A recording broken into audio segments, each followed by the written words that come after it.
Je m'appelle Banya Jibo, je suis le président du conseil d'administration du réseau, qui est le réseau des organisations paysannes et des producteurs agricoles de l'Afrique de l'Ouest.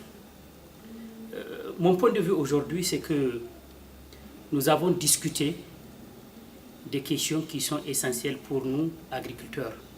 Les agriculteurs ont besoin des données, que ce soit en termes de climat, que ce soit en termes d'environnement, que ce soit en termes d'accès aux intrants, que ce soit en termes d'accès au marché, que ce soit en termes de technologie.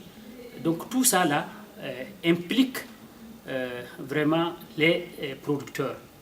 Mais les producteurs aussi ont besoin des informations liées à leur développement. C'est-à-dire aujourd'hui nous avons besoin de comprendre quels sont les membres de nos organisations, comment sont constitués ces membres, comment l'agriculture développe dans nos régions, mais également les types d'agriculture que nous sommes en train de mener. Quand je prends par exemple le cas de l'Afrique de l'Ouest, c'est l'agriculture familiale.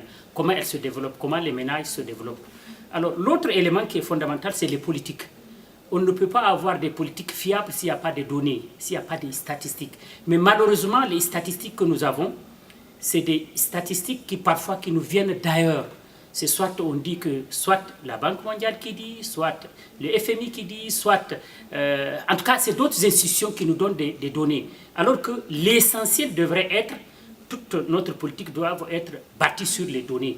Alors, donc, les politiques doivent avoir des données fiables, des données actualisées, mais des données aussi qui viennent de la base.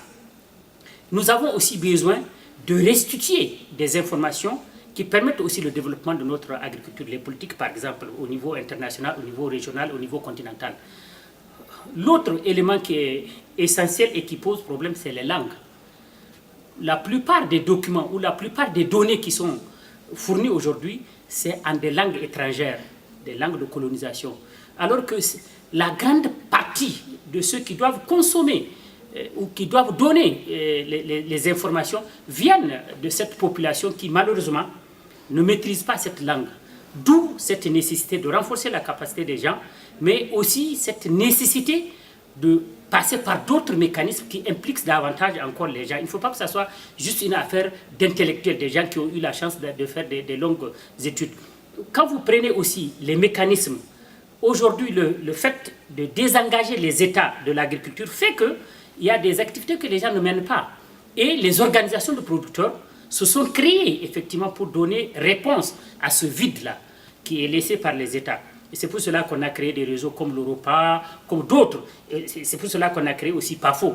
Alors, je pense que l'espace que nous avons aujourd'hui, qui permettent à des organisations internationales comme IFPRI, comme le CTA, comme la commission qui accompagne tout ça, c'est de belles initiatives parce que ça permet aux producteurs qui sont invités de leur donner des informations.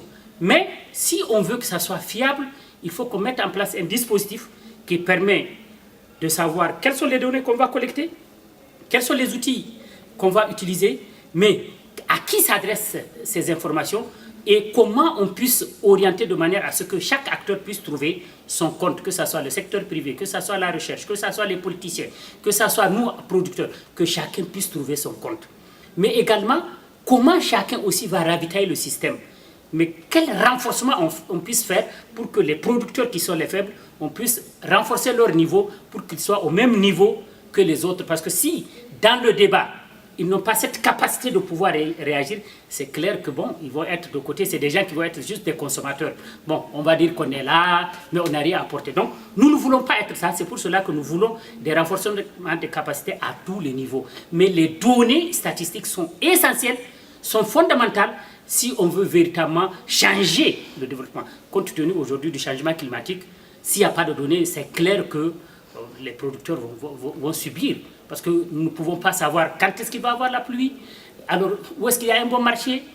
Donc tous ces éléments-là, la technologie, on a besoin des informations pour évoluer.